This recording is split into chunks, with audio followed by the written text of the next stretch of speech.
আজকে অফিসে গেলাম, যে আমার অফিসের ভিতরের দৃশ্যগুলো ভিডিও করলাম।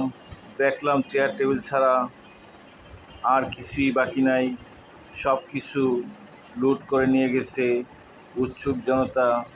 আমার ছাত্র ভাইরা আপ্রাণ চেষ্টা করছে সরকারি সম্পদগুলো রক্ষা করার জন্য। যেগুলো ছাত্র ভাইরা রক্ষা করছে সেগুলো বাহিরে পড়ে আছে, আপনারা ভিডিওর মধ্যে দেখবেন। আমি অনেকগুলো ভিডিও করছি আপনাদের দেখানোর উদ্দেশ্যে।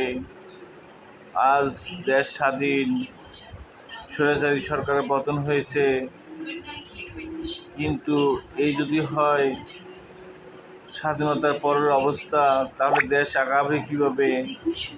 সকলের প্রতি ধৈর্য ধারণ করার আহ্বান জানাচ্ছি। দেশকে আমরা সকলেই ভালোবাসি, দেশের সম্পদকে ভালোবাসি। দেশ যেন আরও